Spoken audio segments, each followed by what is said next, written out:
The Frozen North, Episode 21, Effin' Horror Stories.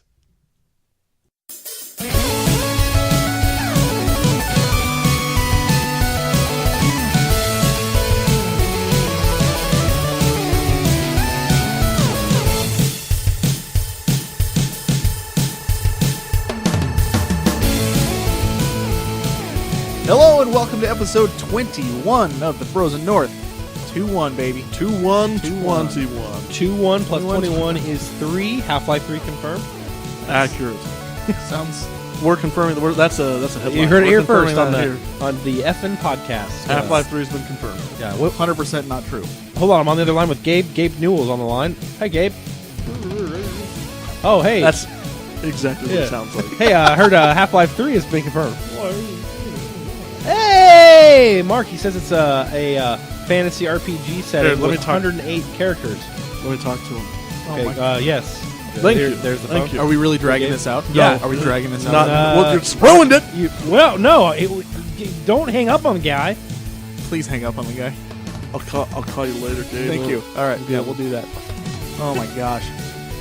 All right. Well, as we said before, we're recording 2 episodes in one day, so this is actually being recorded a week before you as listeners will hear it. So we won't be doing our what have you been playing and that kind of stuff because It's the 29th of March right now. Nice math. I was going to talk about playing Diablo 3, Reaper of Souls, but Nice. it's coming out on the 25th. Hey. So all right. Well, we'll go ahead and we'll get right into it. We're going to start with emails. We got a couple, and most of these these both have to do pretty much with our episode 19, where we interviewed Ryan from the Suikoden Revival Movement. That's right. And I mean, like I said last time, we've just been getting nothing but positive feedback on it. So wanted to share these 2 emails with you guys. First one came from Dave. He starts out with a little bit of Brian hate mail, which was Thank you for that. great. thank Exactly you. what we asked Your for. hate feeds me. He says, happy episode 19. What an episode. Loved it. It's so much better without Brian there. He's a terrible person, and I don't know why you put up with him. Feed me your hate. And that's the whole email. Is he turning Not into really. a Sith right now? I love. Yes. No, he says he basically just says he was kidding, but he said he really wasn't expecting to enjoy the guest segment of the show as he's never played Suikoden, but what a great guest, and his enthusiasm for that series of games was infectious. Unfortunately, having checked eBay, the PAL prices for those games are genuine barrier to entry, so very best wishes to him and the movement. I hope they one day succeed in their goals so that I can get access to these games at a sensible price. He is from overseas, from the UK, and I mean, yeah, it's unfortunate that Yeah, he can't. we think we have it bad. Yeah, right. He can't even play the first one because they don't have it there on their On the PSN. So, but I mean, that's one of the things that the revival movement is trying to do. You know, they're trying to get it out there. So hopefully they can do that. Come on, Konami. So he also says that he'd like to hear our thoughts eventually on Dragon Quest VIII and Shadow Hearts Covenant. And he says they don't make them like they used to. That's right. That's my thoughts right there. They sure don't. I think, have either of you guys ever even played a Dragon Quest game? I literally not only have played 8, I haven't beat it, but when I went to a recent vintage stock run, I came home with that game. So Nice. Yep. The one with Final Fantasy 12 demo disc and everything? Yep, in? absolutely. Nice. That's the one. That's the one I've got. Yep. 8 is the one that I've played the most of, and I've also played 1 a little bit. On the GBA or the Game Boy? No, I played it on Nintendo. The original? Yeah. Where you Dragon have to Warrior. click to go downstairs, click the option to go indoors and downstairs. Wow. It was. I didn't get very far because That's I rough. just played it at my cousin's house. But the Dragon Quest series is definitely something I'd like to get into eventually, for sure. Him and I kind of went back and forth a little bit, but he says that I need to try 5 because it's really big on story, I guess. So I mean, now that I think all of them have been released on DS at this point, right? Except 1 and 2 are still GBA. GBA. But I have those. Yeah. So I'm good on that. So I mean, it's definitely something we'll look into for sure and get to eventually. I want to get the whole series. I really do. And Shadow Hearts Covenant, I admit that I have not played it. I don't know much about it, to be honest with you. I'll have to Same. take a look. What console was that for? I don't know. God. Let's Hold on. If I were Mark, I would say, you put me on the spot here. Oh, come on. I looked up 2 things last episode. Yeah, it took like 30,000 nanoseconds. go in time how long it took me to look up the things in the last episode. Of course, it's not subjective because there might have been PlayStation some 2. cuts. PlayStation 2. Okay. PlayStation 2. Yeah, I'll have to check up on it. I'm not familiar with it. Looks interesting. I like the cover art, the box art, I should say. Yeah, Have you seen that before? Who's the developer? that's some very important. Midway is on there. Oh, Midway. I don't know if they developed They're it though. in between here and there. You did. I did it. Developed by Nautilus. Midway published it. That doesn't So- ring a bell for me. I- but it does I've look heard cool. of Nautilus, but very, very vaguely. Well, Right. I'm sure Shadow Heart's Covenant's about a person with a shadowy heart in a covenant. But they're not. Well, I think you're midway there. Midway there. Hey, as long as they're not heartless. But yeah, because that's Mark, you ruin everything. Wow, come on! That was a reference to a game. which game? Anyways, thanks for Kingdom the Hearts. email, Dave. He also commented a little bit on how we mentioned we're going to be getting a website up pretty soon and asked if we're going to have a forum. Obviously, yes, we definitely will. Mark and I actually sat down for an hour and a half Yeah. the other day, and we went over everything that we'd like the website to have, and I'm super excited for it. I mean, it's going to be a while still. We got to work out all the kinks, and I mean, I know next to nothing about website design, and Mark is kind of teaching himself. I know next to nothing about website design. Mark is teaching himself. I mean, it's the stuff that I've seen him do so far, he's being modest because he actually knows a heck of a lot more than he's letting on. But as far as the actual website design, we're far from being 100% ready to show you guys what we have. But we got some cool things planned, and we're real excited for it. Yeah. Absolutely. So with that, we'll move on to our other email that we wanted to share with you guys, and this one came from Kyle. Good old Kyle. I watched my brother play it. This is the infamous brother that plays games when Brian watches. Opera House. Opera House. He says, I really enjoyed the latest episode of your podcast for two reasons. Suikoden is one of my favorite RPG series, so it was great to see an episode focused on that. Plus, less is more when it comes to Brian. More Brian hate mail. Love it. Woo! I love it. Excellent. Man, we're all like +1 now. Yeah, but you got to strike that because he's my brother, and that's kind of like the typical brother razzing. Are you trying to deny David of what he wants? Yeah, no joke. He's saying Dave. No, David, legitimately, It's David, less. if you hate me, I feed off that. But when Well, when he would like us to play the game we promised to play. Dave also said he was kidding. Kyle Oh, did yeah, not. That's true. true. That doesn't So- count if you're kidding. Yeah. I, Kyle's I didn't like say you he was too, kidding. Dave. I know. And he says, so it was a win-win.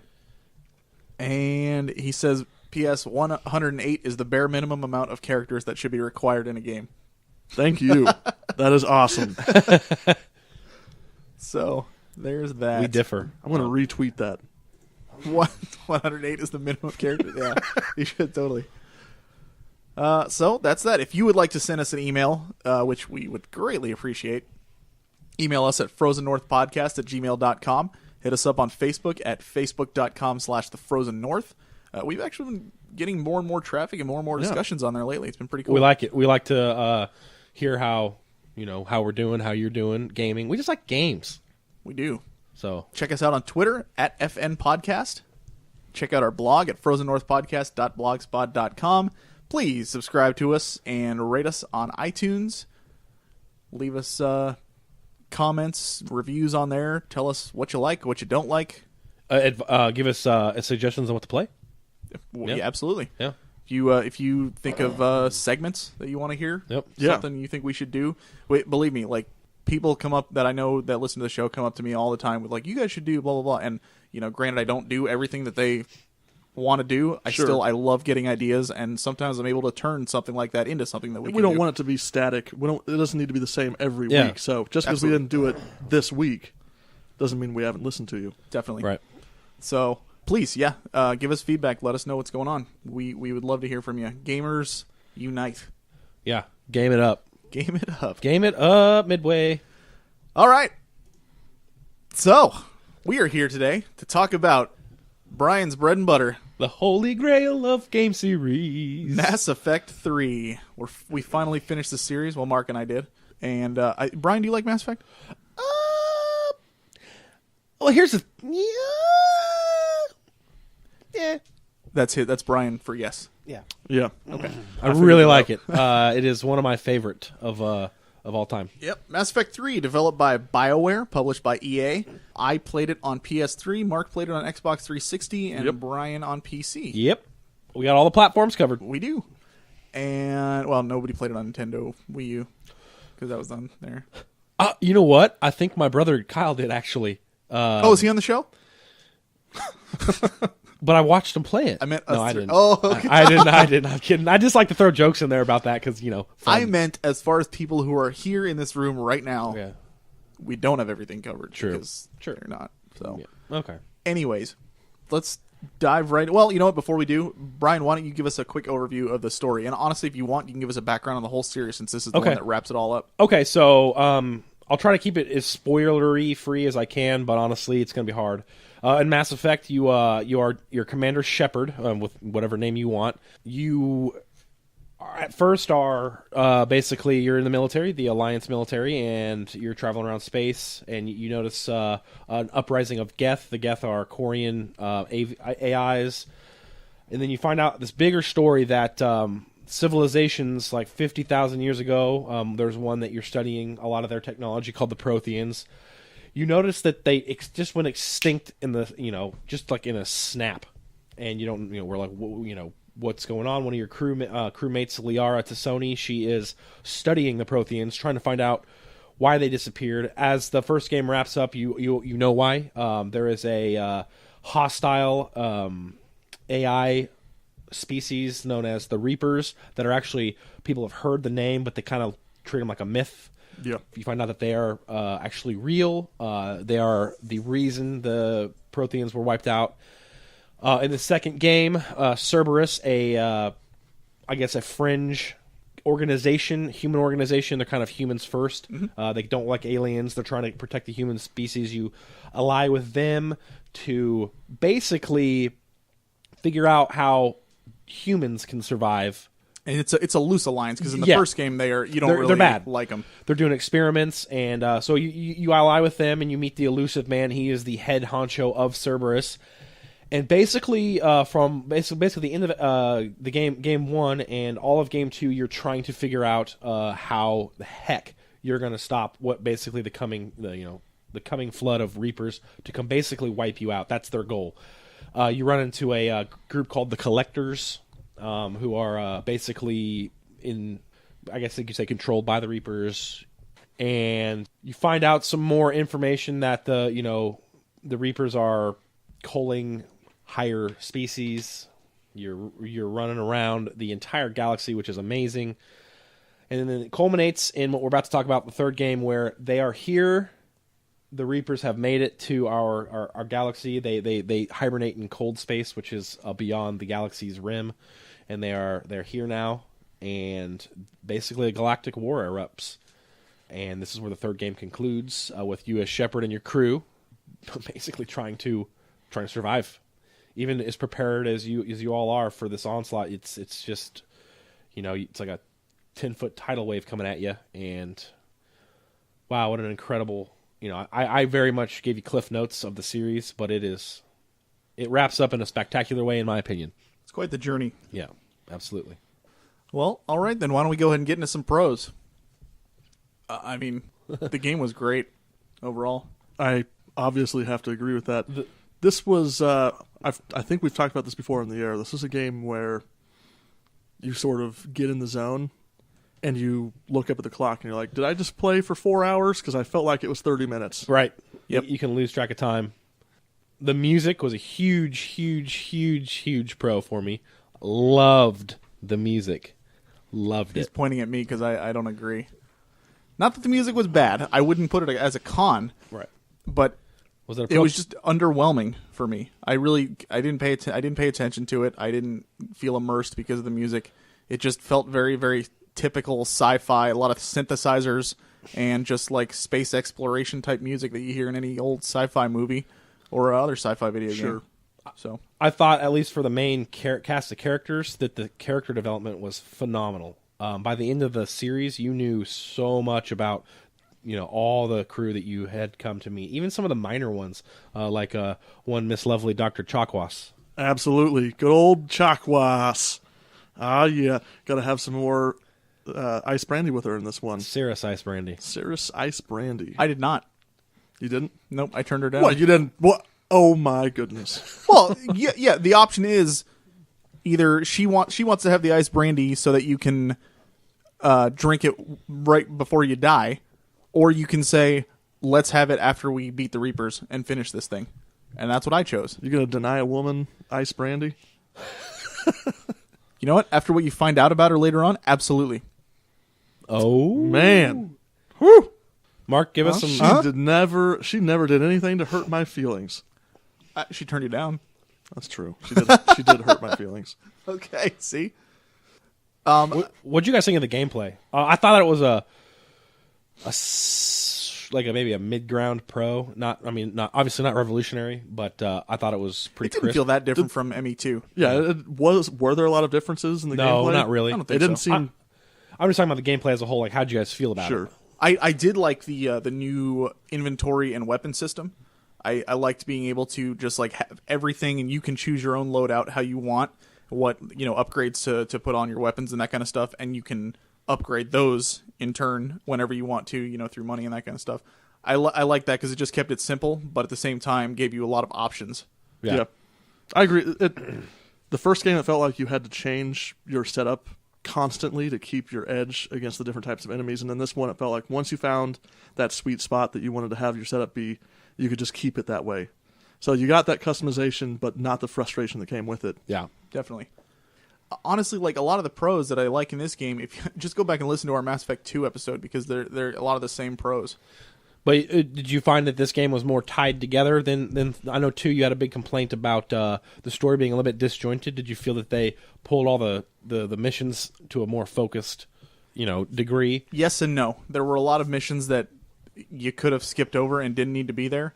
They all tied it together with one thing, and that was building your army. I mean, it's essentially just the same thing as going into an MMO and doing a bunch of quests to get experience. You're just piling those numbers on top of each other. Sure. Yeah. That's all you're doing. I mean, it's not really, as far as a story standpoint, it's a very, very, what's the word? It's a very loose connection. Like, it's just saying, well, they're connected because we're at war with the Reapers. Oh, well, this is connected because we're at war with the Reapers. I think they did the right thing, though. What you're saying is true, but then you could go to the war terminal and read like short stories about what you've gotten. And I loved that. And so you'd see your numbers go up, and you'd see, I found these I got the snipers yeah. that have added to my 1st Regiment now. I got the Turian 5th Fleet, and I found them, and they're out here. And I mean, it's just an illusion, obviously. All of gaming is really an illusion, but it makes you feel good, and it makes you compelled to keep doing more missions. Yeah. No, absolutely. That's kind of a pro-con for me. Sure. Pro-con. You gotta have your pro-cons. Well, no, Proken. Is that there was, like, and don't get me wrong, I don't dislike reading, but it seemed like there was so much that was just focused on the text that was there rather than the actual gameplay and getting to see these things unfold yourself. Yeah. It was just more like you get, like, the 5th Fleet, or you get a group of snipers, and instead of seeing that actually happen and come to fruition, you just read about it later on. It's like, That's one of my cons, actually. I mean, it's like following a war by reading the newspaper. Yep. Yeah. Essentially. Yep. What do you guys think of what do you guys think of the overall story of the third one? I liked it. I thought it wrapped up nicely. I looked at the original ending, and I can definitely see why people would be frustrated. And honestly, even with the new fleshed out ending, I still felt it was lacking. But as far as like what they did and how it wrapped up, I thought that it was a good conclusion to the story. Yeah. Going into it expecting to be disappointed really made the ending work a lot better for me. Because I was like, how bad? This is going to be so... It's kind of what happened with the twist in Star Ocean Till the End of Time. I was like, how bad could this be? And then I got to it, and I was pleased by it. I liked it. Because it was totally not what I thought was going to happen. How bad could this be? Oh, that bad. Yeah, and I was opposite. I was like, how bad can this be? I put it at like a 10 out of 10 is for bad. I'm like, oh man, this is going to be really bad. And it blew my expectations out of the water. I was like, it's even worse than But it was I so thought. bad, it was impressive. Yeah, You had to give them props. They flamed out spectacularly. But no, the ending. We'll talk about the. Do you want to talk about the ending now or after It's we? hard to talk about. I don't, because honestly, in the future, sometime we are going to do a special on the whole series. Okay. So we'll do spoilers. We'll do everything Okay. right then and there. So that'll be like, a month or two from now, we'll just do an entire Mass Effect series bonanza. Sounds What good. did you guys think about the way you explore the galaxy in this one versus the second game? Because it was largely similar, but rather than going to every planet and using that scanner, you were actually using like a scanner for the whole solar system. I liked it better. I didn't like. I mean, the scanning the planets was kind of, a fun little mini game at first, but when you do it, you're like, oh. Yeah. See, now this is a pro con for me.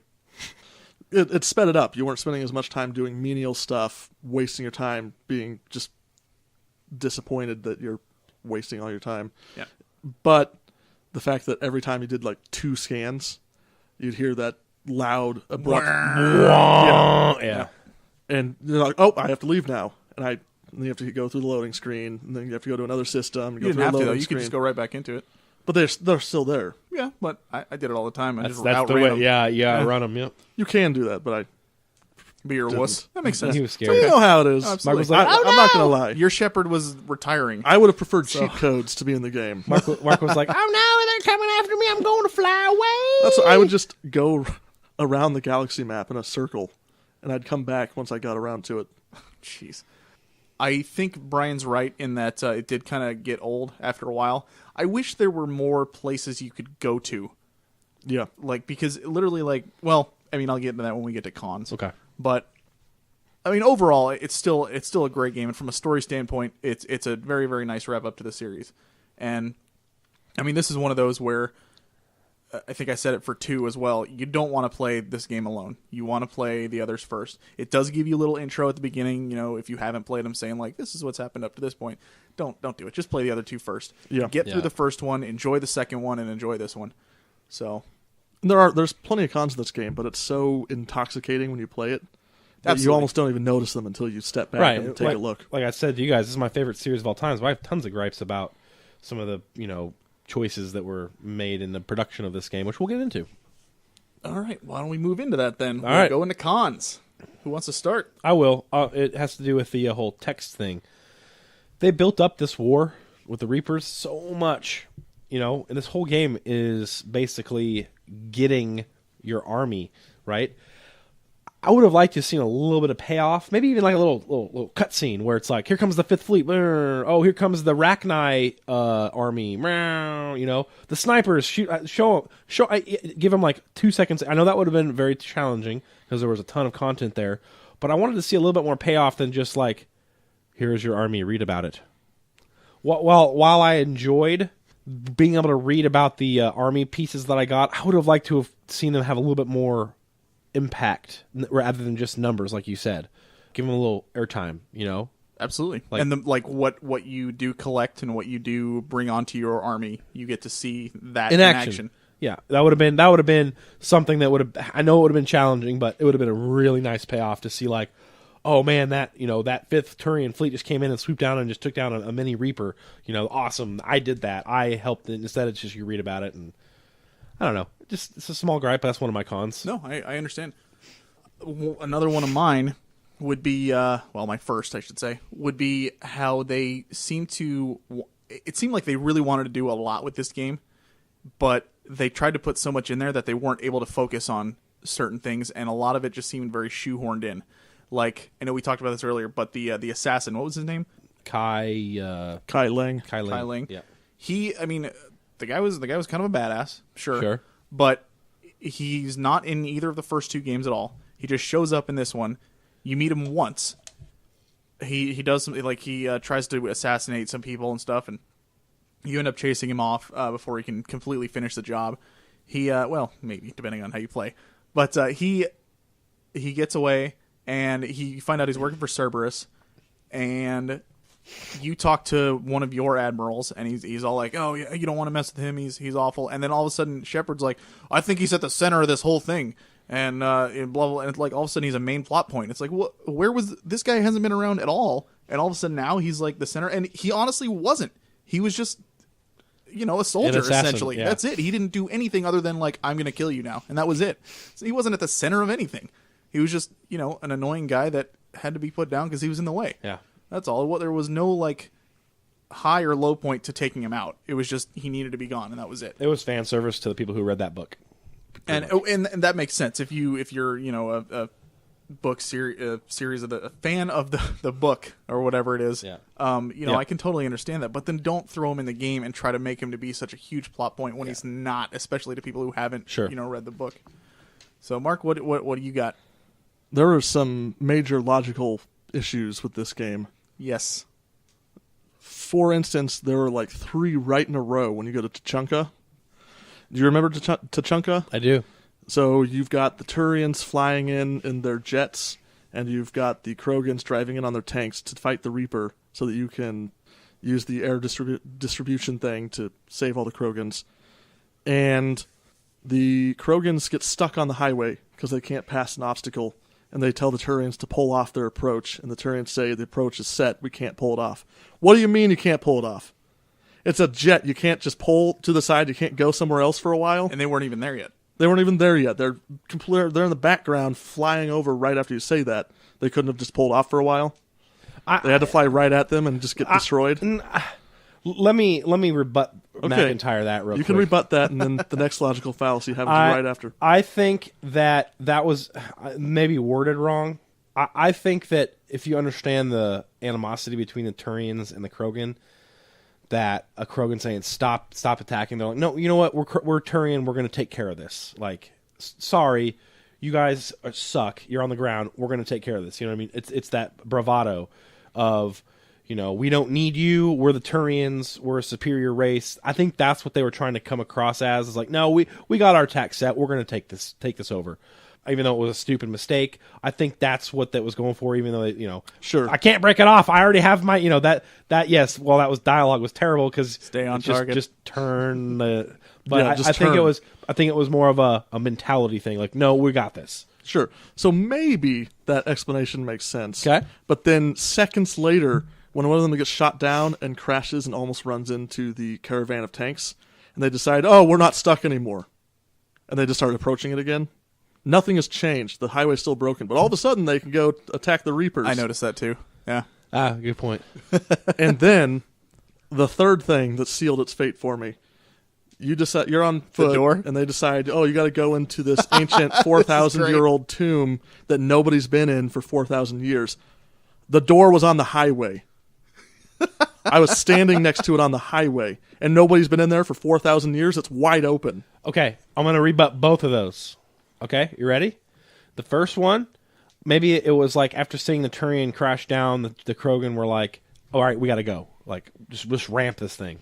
Probably should have done that at the beginning, but... That's his point. They're Krogans. But they would have done it at the beginning. Maybe they were like, okay, let's wait, let's hold off, let's see if we can get across this. And then once they saw that the Turians weren't waiting, they were like, well, we got to go. Let's just go. Okay, and the door thing... Yeah, maybe it was right off the highway, but maybe no one's ever entered it. Maybe it was like a sacred place that they just didn't want to go in. 4,000 years, though. Yeah, they were like Krogan. They're dumb. Yeah, but they were like, hey, we're going to build a highway next to this thing, but we're not going to go in here because this is a painful memory. It's painful. All right, it's a painful memory. 4,000 years. Rebutted, McIntyre. That's not rebutted. All right. So then, about 10 minutes after that, you are going through this 4,000-year-old temple, and you come out into this open-air courtyard. And you're like, oh my god, there's plant life on Tuchanka. The planet's rebuilding itself. A jet's never flown over. They've never looked down and noticed that there's plant life down there. It's the first time anyone's ever noticed that. They haven't been in there in 4,000 years. It's an open air. It's out in the open. Yeah. So maybe that they don't... You know what? Maybe that the plants just started growing. And maybe because as you know, Krogan didn't have any flying capabilities after the whole nuclear blue. So hate when that happens. Yeah. So now they're stuck on the ground, with their little like 18-wheeler machines, so they can't get up there, and that's a painful memory of the dispersion of the genophage. They don't go there. All right, one more. Wait, two more. Ooh. One is just for the Reapers in general. Why send 20 or 30 Reapers to Earth and to the Turian homeworld, and one to Tuchanka and one to the Quarian homeworld? You know what though? In that case, you pretty much I think answered your own question. Tuchanka and the Quarian homeworld, they were taken over or like half dying. Yeah, and however, here's my rebuttal. Which maybe they just didn't think because they're stupid. But if they had two, at either of those planets, Shepard would have been boned. But you can There would've been nothing he could you do. can literally say that about every single story in every single game. Oh, if that boss just had a little bit more health, But they have no shortage of Reapers. Yeah, but you have to understand how Reapers. The mentality is they're smart. They're like, where are the planets that have the highest military capability? Let's go in, crush them first.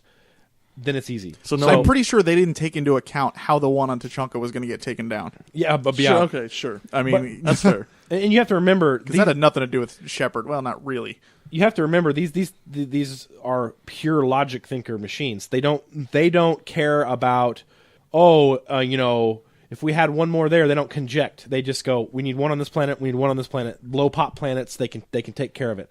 We're going to crush these military, if they get taken down, whatever. When we get done with the Turians and the humans, we'll come after them. They had so much hubris, and even not really knowing it, that they weren't really going, oh, well, we got to have two here and two here. That was just kind of... But based on the way Edie talks about probabilities and planning for externalities, you'd think that they, having done this cycle after cycle, would plan for some rogue guy going around and causing problems. But don't you think that after doing it cycle after cycle after cycle and being successful after each one, they're like, we have a way of doing this, we're going to do it this way. We've got it down. Yeah. Maybe. And maybe they can't plan for that externality because it's never been a variable that they've encountered. Sure. These don't bother me that much. I know, just like they're griping fun. about them. And my final one about Kai Lang. So Kai Lang shows up and he grabs the ambassador or whoever that was, and you're trying to save the ambassador, but he's holding her, and apparently you can do nothing. And that's fine. That's not the problem. He's way better than you, I guess. And so Thane shows up and tries to stop him, and Thane's kind of close to equal to him in skill, but he's still too fast because Thane's sick and old.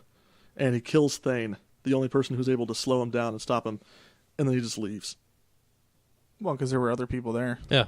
The other people who had already been proven not effective at stopping him. You hadn't fought him at that point. Yeah. I feel and like not to you could've mention- just stabbed. No, not to mention Kai Lang not only was at that point wasn't at full strength, he was outnumbered. So But he was outnumbered when he was fighting Thane, right, and then he killed Thane. he didn't kill him. He was defending himself when Thane attacked. Yeah. And he ended up just, hitting him with the sword. Yeah. It's not like he was like, oh, Thane's there, I'm going to attack him. He Yeah. was the one that was the aggressor, He was literally and Thane like- came in. Yep. All right. So, I don't know. I think having him in the game was a mistake anyway. Yeah, he was shoehorned in. Definitely, I agree with JJ's point. It definitely felt like fan service. It struck me as like the classic villain. I'm going to stick these guys in a room with a laser and hope they die, or like they conveniently leave so that you don't have to deal with a real consequence. Yeah. Right, sure. Brian, you got any other cons? Yeah. The only other con I had was the culmination of all your choices kind of seemed thin at the end. Mm-hmm. And I give them a pass because holy crap, were there a lot of variables. I think Mark and I talked about it, how it's impossible for a game company to plan for every single outcome of every single choice of every single thing you make. But still, it felt, after all the choices you make out of Mass Effect 1 and 2 and even 3, it kind of comes down and you're like, oh.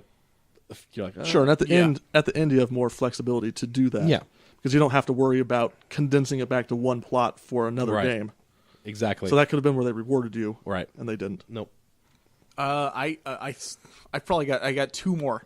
One, and this is just a small one, but like when you find something out about Cerberus later on, that you find out basically that they had planted some people on your ship. I'm not going to say who because I don't want to spoil anything, but you find out some of your people on your ship were Cerberus agents at one point, and it completely goes just unaddressed. Like nobody says anything about it. They just move on, and that's it. And it's like what these are people that I know that have been with me. How are you gonna what? Like nothing is said about this at all. That kind of just bugged me, and like because I mean I told you guys were there when I first got to that point. I was like, oh my gosh, you guys, when you see this, blah blah blah, but nothing happened with it. So it was like, oh well, if you're gonna forget about it, then I guess I'll forget about it too. And then my last gripe is the lack of places to go in the game. For one, it seemed like after every mission, somebody would send you an email or some kind of a comm transmission or something saying, go to the Citadel and do this. So it seemed like every time you do a mission, back to the Citadel. And you go do this, back to the Citadel. I'm a little perturbed that there were no other hubs in the game other than the Citadel and your ship.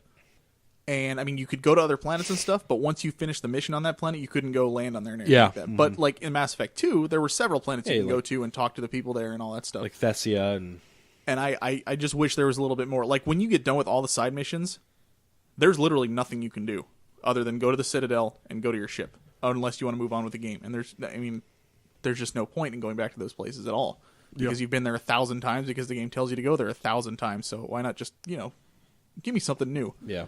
So, but those were my last two gripes about it. I got one more, and it's my mini rant. Unfortunately, these two gentlemen didn't get to play some of the fantastic DLC that accompanied this game because it's still stupidly overpriced. For the life of me, I don't understand EA's marketing strategy. Like, I want to talk about, Javik's story with these guys, and I want to talk about the Leviathan story arc that ties tons of things together, and the Omega storyline, which was fun. That was like a movie in itself. When you go, there's a DLC where you go take back over Omega for Arya T'Lok. It is that's the best one out of the three, and they're all good. And then of course you have the Citadel that really plays service into all, like, it wraps up all your crew. Your crew comes together at the very end, right before the last battle, and you get time to really spend time with them and get to know them better. And like JJ said, you'd have to pay more money than you bought the actual game for to enjoy that. Yeah, there were two DLCs that I saw. One was $20, and the other was $10. Unbelievable! Like, no way. Yeah. At this point in the game's life cycle, make them $5. Make them.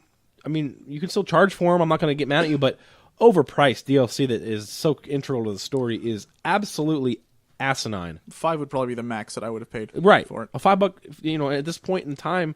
Who's paying $20 for a game that's almost 2 years old now? I will say that I wouldn't be surprised, though, like if they do make that either the remaster that you talked about a few weeks ago, or the new one, whatever the new one's going to be eventually. I'm sure they'll probably be either free or a lot cheaper at that point. But that's a con, because I wish you guys could have seen those. Those are some pretty fun. Yeah. And I would have. I would have liked to do it because I did everything in Mass Effect 2 because all that DLC came with the game, which was nice. But it's annoying, and I didn't want to pay twice the price. Don't blame you. So, all right. Well, I have one more con. Oh, do it. My last con has to do with choice. I feel like the choices in this game were a lot less profound than the choices in previous games. For instance, when you had to choose between doing a Paragon and a Spectre. Is it Spectre? Blue. You got me. Choice.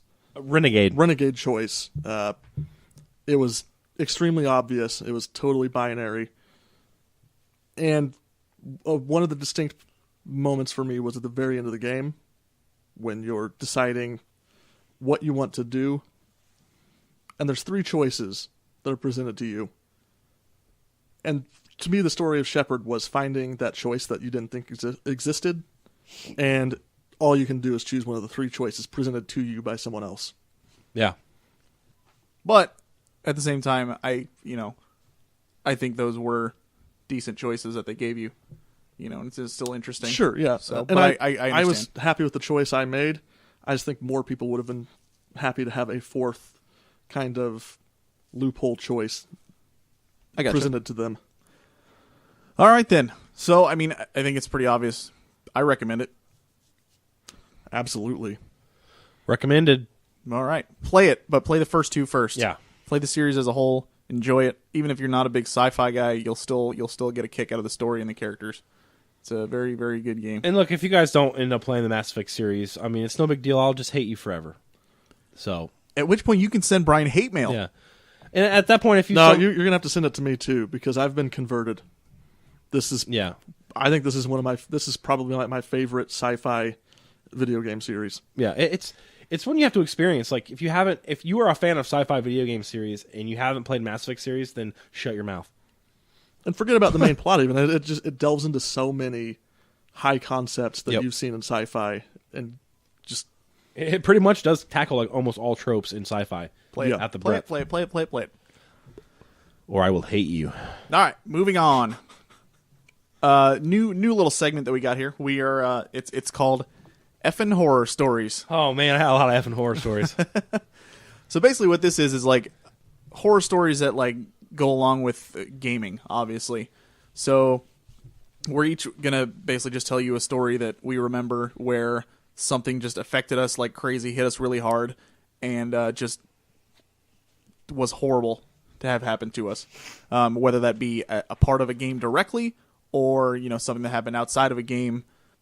And eventually, we like to get emails and get people to send us, their own stories, because I think it'd be kind of interesting to see. So I'll go ahead and start with mine. It's pretty quick, but I'll never forget the feeling. It was awful. You were gonna say that's what she said. Kill, you know me You so missed it. well. Well, you get that twinkle in your eye. Yeah.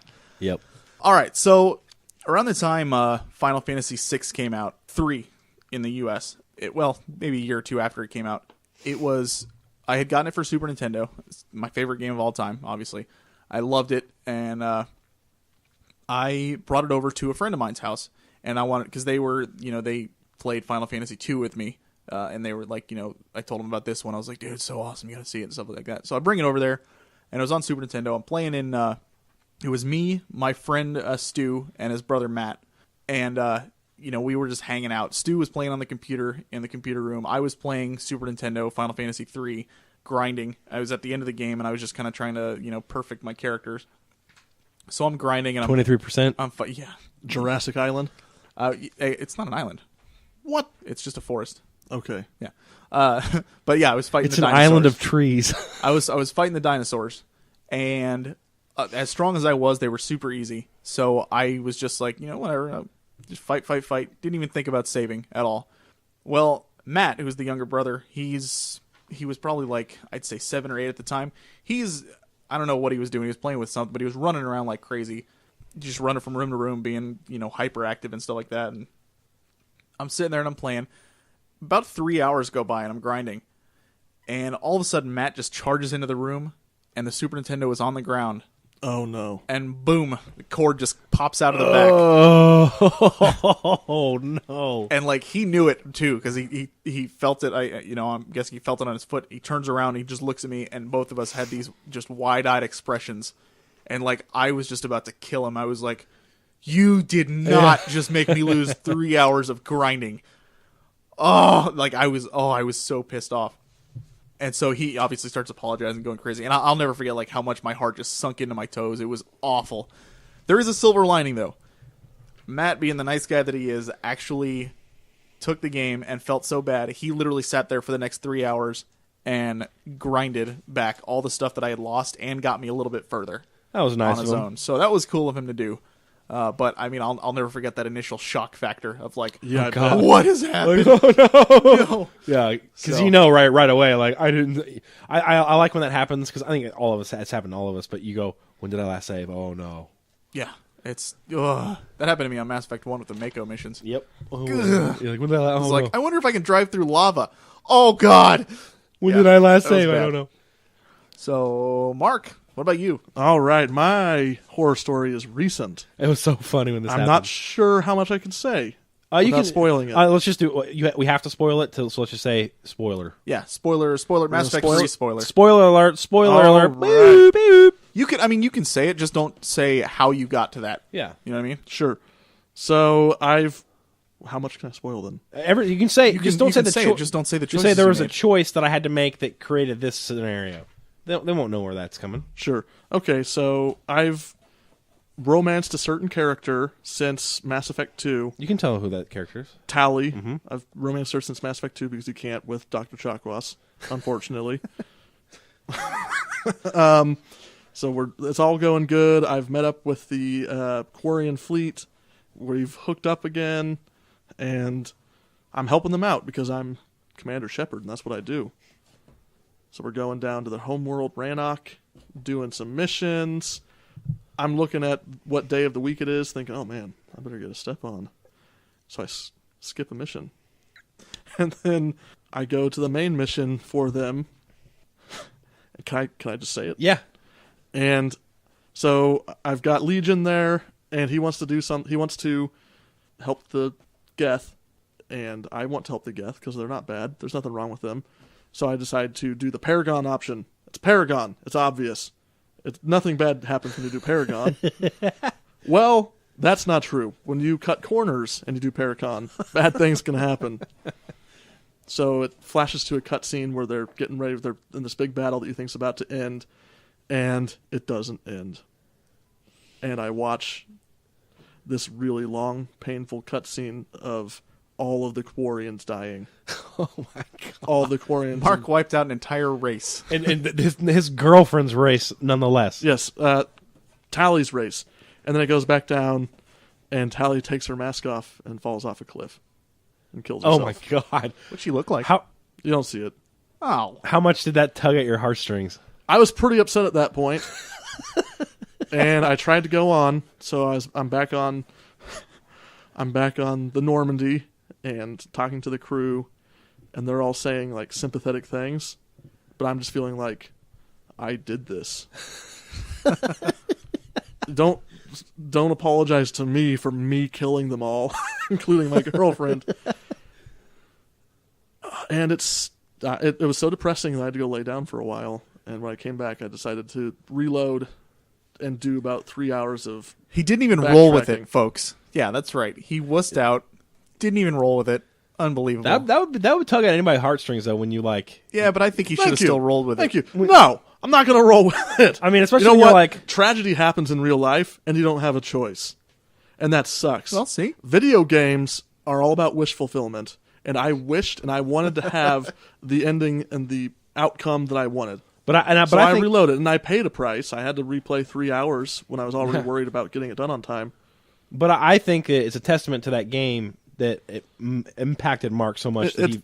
It was so impactful that I I'm agree. going Yeah. to go back and play the game as the worst possible Commander Shepard just to see how bad it could have turned out Yeah. for every choice. Every girlfriend you imagine. have, like, I love you, honey. I'm just gonna kill your race. Hopefully he doesn't do that to one of the humans. Oh yeah, that'd be really weird. All right, then. Brian. Mine is when I was a kid, right when the Dreamcast came out. I think we'd had the Dreamcast maybe for I don't know, a week or two. It was brand new, and I got in trouble. I actually don't remember what I did. I might have dropped an S or an F or a B or an SF or a BF or an SFB. I don't remember. I You're don't. so clean on the show. Yeah. WTF? I don't remember what I did. I might have gotten a bad grade, or I guess C+ in math or something. Anyway. I got like triple dog grounded from video games. My parents were like, "Done. You're not playing video games." But here's the issue: I literally had just bought Code Veronica and hadn't even unwrapped it yet. Code Veronica was a Resident Evil game. It was a big deal because it was the first Resident Evil game on a next gen platform, and I was a fanatical Resident Evil fan. Loved it, but I was grounded. And my parents took the Dreamcast, and they didn't. My brothers could still play, but they put it in their room, my parents' room. They're like, "Well, we're gonna keep it in here so we can monitor because we know you, Brian. You'll try to play it." And oh boy, were they right. So I'm trying to. Yeah, it's Mark. Was this when you started watching your brothers play games because you couldn't? Well, what's funny was I think my brothers offered to play Code Veronica, but I was like, "No, I want to play it. No, I don't want to." So I was like, "No." Right. So anyway, one night I decided to sneak into my parents' room, try to play sneak a little, maybe a snippet here or there, try to play a little bit. I turned the thing on and turned the volume all the way down, and See, I'm imagining like Splinter Cell, like you're sneaking in there. I am. No, I'm stealthing in there. Turn it on. I get to the opening scene, and oh my god, that was a phenomenal opening cutscene.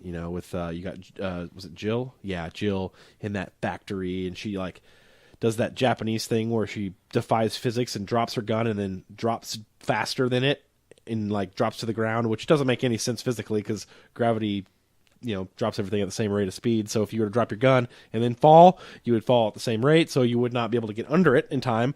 But whatever, we're talking about action movie here, and she shoots everybody and explodes, and I'm like, yeah, I get a little too, Brian-y, and I get a little too antsy, and I get caught. Did you start making your noises? Is that why? I was like, oh, That's what did it, I think. That's what did it. Yep. and then my parents catch me, and oh man, I don't think I got to play Code Veronica for. I think the problem is adults don't sleep as soundly as No. children. Well, especially when I'm going. Oh, that doesn't help when we're like, oh, whoa! Yeah, but I do think that physics was broken during that cutscene. I just want to point that out. You cannot drop faster than an object. Is that you your drop horror first. story? That the That's your physics horror were story? broken? The physics? No, no. That's just a minor gripe to my.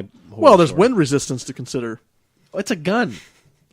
I don't know. I didn't see the gun. Anyways, Yeah. So basically, I didn't get to play Code Veronica after that. I think I didn't get to play it until it came out for the GameCube. jeez, That was such a good game too. crazy. Yeah. All right. Horrible. And the physics didn't make sense. What an That effing horror made it story. even worse. Yeah, and not You never found out the answer to why the gun fell faster. What a plot hole. It's the Japanese way, like let's just knock physics out of the way. Hey, whatever. So I mean, what are your gaming horror stories? We want to hear from the listeners. Send us that email, Facebook message, Twitter, whatever. Twitter probably you wouldn't be able to fit enough on there, but please, we want to know. We want to know Yeah.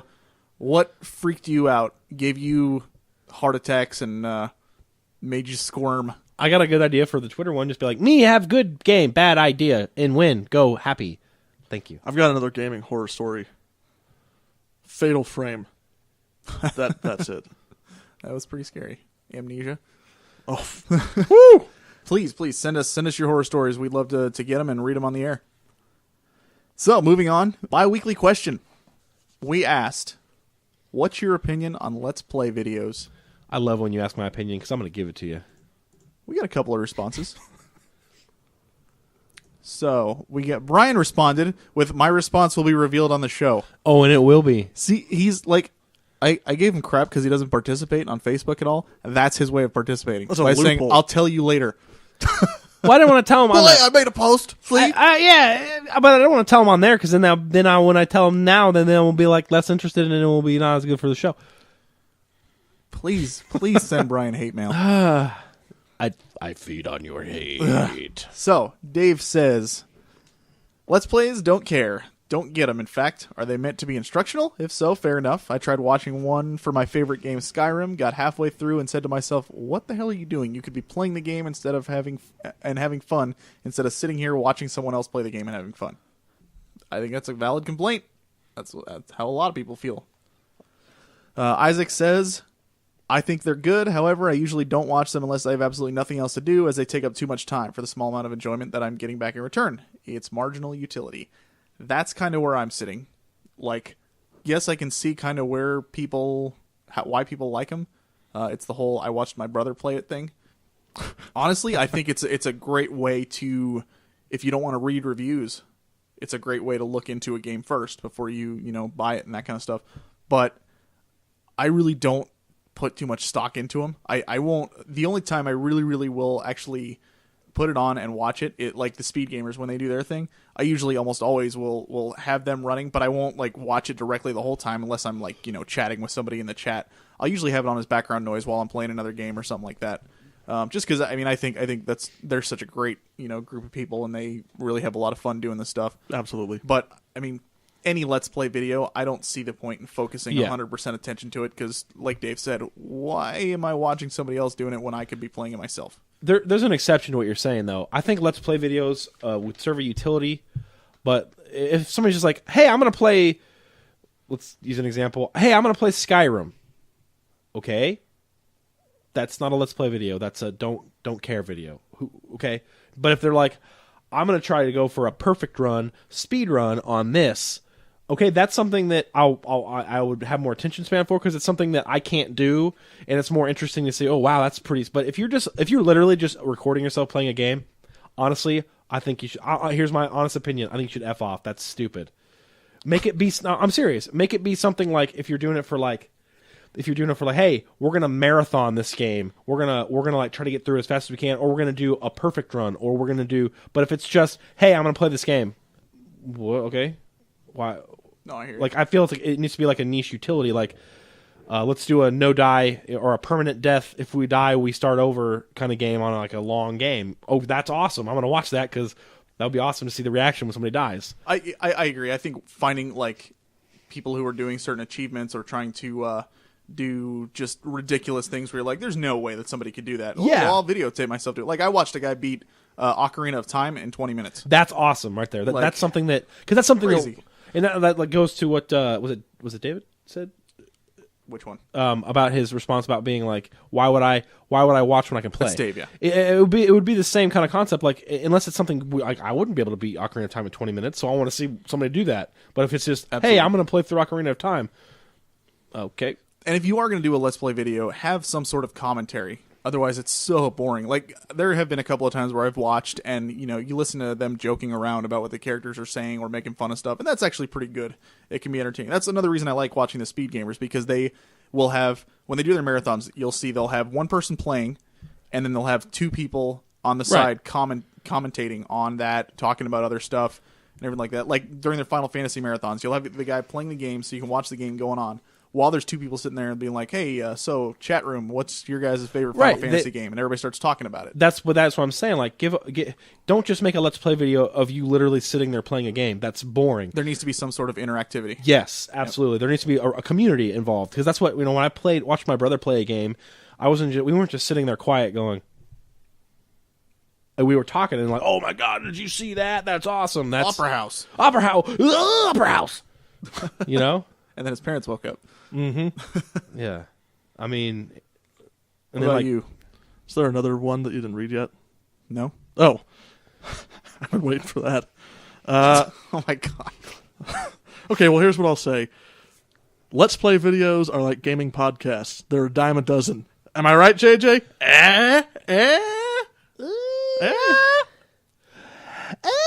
No, to be serious. Yeah, but gaming podcasts give you that interactivity. True. What I'm going to say is I feel like, you know, you do it for yourself. I think a lot of people do it because, I mean, they want to do it and they're having fun doing it. Sure. Nothing wrong with it. Who am I to say you're doing something stupid if you're having fun doing it and you're getting something out of it? I'm not condoning Brian's whole F off thing. Yeah. No, no. Let me back up. Only F off if you're bitching that nobody is watching. Like, nobody ever watches my Let's Play videos. Okay, sure, that's because sure. all you do is playing a game. But F I feel off. like with media creation of any kind, you have to do it for yourself. Sure. First and foremost, because there's never any guarantee that you're going to get viewers. Like a video game podcast. Right. We're not trying to impress anybody, folks. And I don't think we'll ever. Honestly, guys, and I'm just being serious. I've listened to this podcast. Let me tell you, we're not going to get any viewers. Wait a minute. That's a fact. Wait that's a a minute. fact. But there are some things, you know, that make We them hopefully more... will when I start doing YouTube videos. What? What? Foreshadowing. Foreshadowing. I'll shadow your Foreshadow. Thank you. But there are some things that make Let's Play videos more engaging, entertaining. like we've just discussed. Especially the humor-based ones.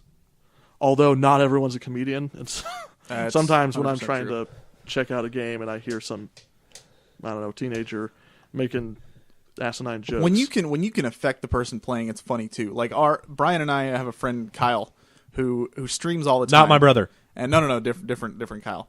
But a really nice guy. We like him a lot. But he streams, but it's not like he advertises himself streaming He just to streams for people fun. who, you know, don't know him and that kind of stuff. He just, you know, he'll text us or send us a message somewhere and be like, hey, I'm streaming, you should come watch, stuff like that. And anytime I go in there and watch, my whole point is just make him laugh, because I'll go in and he'll be like playing StarCraft or something, and I'll be watching him play StarCraft, and he'll do like a move to somebody else, and I'll just start typing out random like moves that I make up, and I'll be like, oh, and Kyle counters with the Minnesota monkey screwer and stuff, and then you just hear on Kyle's microphone, it's dead silent, and then all of a sudden you'll just hear and that cracks me up just when I can make him laugh like that, because he doesn't say anything otherwise. But you know, I mean, Kyle, we love you, buddy, but man, get some, be a little more active. Yeah, talk about what you're doing. And if I am playing the game that you are streaming, I'm probably not going to have time to watch you. But I still love you. And just as a disclaimer, the Minnesota monkey screwer is not an actual StarCraft 2 movie. No, it's not. If it is, then I apologize to whoever made it up. Yeah, the Minnesota monkey screwer may be like a sweet banshee move. We don't know. And if it's not, it should be. It should be. So send all videos of the Minnesota monkey screwer. Yeah, we don't know what it is, but we want to. Well, I mean, I think that pretty much about covers it. Do you guys have anything else? Hey, cream rises to the top, am I right? Yeah. So It does. make your crap, and And if it's the bad, view counts will help us find out what's good. yeah, if it's bad, And no one will watch it. If no one watches it, feel bad about it. Yeah. No, don't. Don't feel I'm bad, joking. but seriously, feel bad. All right.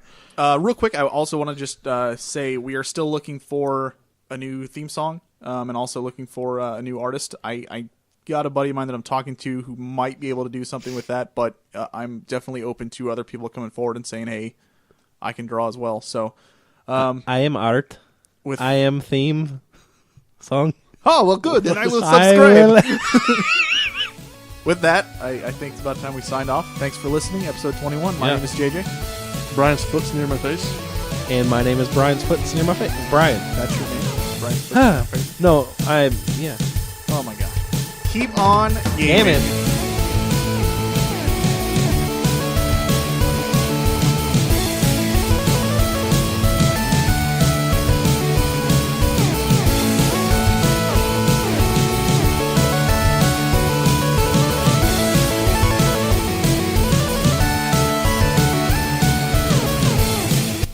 This song was made available via the Creative Commons Attribution License.